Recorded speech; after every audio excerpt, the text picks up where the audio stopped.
بیان کیا جاتا ہے کہ بنی اسرائیل میں ایک شخص تھا جس کی بیوی نہایت حسین تھی، جس پر وہ اسرائیلی فریفتہ تھا۔ چنانچہ جب اس عورت کا انتقال ہو گیا تو اس اسرائیلی کو بڑا قلق ہوا اور ایک مدت تک وہ اس عورت کے قبر پر بیٹھا روتا رہا۔ اتفاقاً حضرت عیسیٰ علیہ السلام کا ادھر سے گزر ہوا تو انہوں نے اس اسرائیلی کو پریشان حال دیکھ کر اس کا سبب معلوم کیا۔ جب اسرائیلی نے اپنا واقعہ بیان کیا تو حضرت عیسیٰ علیہ السلام نے دریافت فرمایا، کیا تو چاہتا ہے کہ میں اس کو تیرے لیے زندہ کر دوں؟ اس نے عرض کیا کہ ہاں حضور، یہی میں چاہتا ہوں۔ چنانچہ جب حضرت عیسیٰ علیہ السلام نے اس قبر کی مردہ کو آواز دی تو قبر سے ایک حبشی غلام، جس کے ناک کے نتنوں، آنکھوں اور جسم کی دوسری سوراخوں سے آگ کی لپٹیں اٹھ رہی تھی۔ حضرت عیسیٰ علیہ السلام کو دیکھتے ہی غلام نے کلمہ پڑھا۔ اسرائیلی نے یہ دیکھ کر عرض کیا، حضور مجھ سے غلطی ہو گئی، میری بیوی کی قبر تو دوسری ہے۔ یہ سن کر حضرت عیسیٰ علیہ السلام نے حبشی کو حکم دیا کہ تم اپنی قبر میں واپس ہو جاؤ۔ چنانچہ وہ مردہ ہو کر گر گیا اور اس کے قبر کو مٹی سے چھپا دیا گیا۔ پھر حضرت عیسیٰ علیہ السلام نے اس دوسری قبر کی جانب توجہ فرمائی اور حکم دیا کہ اے صاحب قبر، اللہ کے حکم سے زندہ ہو جا۔ چنانچہ قبر پھٹی اور اس سے ایک عورت سر سے گرد جالتی ہوئی باہر آ گئی، جس کو دیکھ کر اسرائیلی بولا کہ یا روح اللہ، میری بیوی یہی ہے۔ اور حضرت عیسیٰ علیہ السلام کی حکم سے وہ اسرائیلی اپنی بیوی کو ہمراہ لے کر واپس ہونے لگا، مگر عرصہ جاگا ہوا تھا، اس لیے اس پر نیند کا غلبہ ہو گیا، اور اس نے بیوی سے کہا کہ تیرے قبر پر گری وزاری اور بیداری نے مجھے ہلاک کر دیا ہے، اس لیے میں چاہتا ہوں کہ کچھ دیر آرام کر لوں۔ بیوی کہنے لگی کہ ہاں آپ آرام کر لیجئے۔ چنانچہ وہ اسرائیلی بیوی کے زانوں پر سر رکھ کر سو گیا۔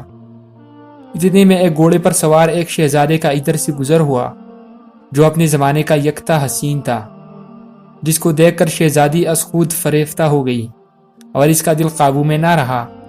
اس نے شوہر کا سر زانوں سے نیچے رکھا اور فرط محبت و غلبہ عشق سے مجبور ہو کر شہزادے کے سامنے جا کھڑی ہوئی۔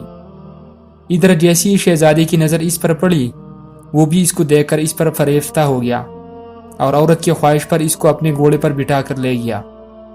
چنانچہ اس کے شوہر نے بیدار ہو کر جب اپنی بیوی کو نہ پایا تو نہایت پریشان ہوا اور اس کی ملنے کی تدبیر سوچنے لگا۔ سوچتے سوچتے آخر اس کی نشان قدم پر چل کر اپنی بیوی کو تلاش کر لیا، جو شہزادے کے پاس پہنچ چکی تھی۔ اس کو دیکھ کر اسرائیلی نے شہزادے سے عرض کیا کہ یہ میری بیوی ہے، آپ اس کو چھوڑ دیجئے۔ ابھی شہزادہ کچھ کہنے بھی نہ پایا تھا کہ اس عورت نے کہا، میں تیری بیوی نہیں بلکہ شہزادی کی لونڈی ہوں۔ یہ سن کر شہزادہ اسرائیلی سے کہنے لگا، کیا مجھ سے میری لونڈی کو لینا چاہتا ہے؟ اس نے کہا، خدا کی قسم یہ میری بیوی ہے، جس کو میرے سردار حضرت عیسیٰ علیہ السلام نے مرنے کے بعد میرے لیے زندہ کیا ہے۔ ابھی یہ گفتگو ہو رہی تھی کہ اتفاقاً حضرت عیسیٰ علیہ السلام بھی وہاں تشریف لے آئے، جن کو دیکھ کر اسرائیلی کہنے لگا، یا روح اللہ، کیا یہ میری وہ بیوی نہیں ہے جس کو آپ نے میرے لیے زندہ کیا ہے؟ حضرت عیسیٰ علیہ السلام نے فرمایا کہ ہاں یہ وہی عورت ہے۔ یہ سن کر عورت کہنے لگی کہ یا روح اللہ، یہ شخص جھوٹا ہے، میں تو اس شہزادی کی لونڈی ہوں۔ حضرت عیسیٰ علیہ السلام نے فرمایا، کیا تو وہ عورت نہیں جس کو میں نے اللہ تعالیٰ کے حکم سے زندہ کیا ہے؟ عورت نے کہا، یا روح اللہ، باخدا میں وہ نہیں ہوں۔ اس کے بعد حضرت عیسیٰ علیہ السلام نے فرمایا، جو جان خدا کے حکم سے میں نے تجھے دی ہے، اس کو واپس کر دے۔ یہ سنتی ہی وہ عورت پھر مردہ ہو کر گر پڑی اور حضرت عیسیٰ علیہ السلام فرمانے لگے کہ جو شخص ایسے آدمی کو دیکھنا چاہے جو کافر مرا تھا اور زندہ ہو کر ایمان لایا، تو وہ اس حبشی غلام کو دیکھ لے جو پھر ایمان کی حالات میں مرا ہے، اور جو کوئی ایسے شخص کو دیکھنا چاہے جو مومن مرا تھا، پھر اللہ نے اس کو زندہ کیا اور وہ کافر ہو کر حالات کفر میں مر گیا، تو وہ اس عورت کو دیکھ لے۔ اس واقعہ کو دیکھ کر اسرائیلی نے قسم کھائی، اب کبھی نکاح نہ کروں گا، اور میدانوں کی طرف نکل گیا جہاں اللہ تعالیٰ کی عبادت میں مصروف رہ کر اسے موت آ گئی۔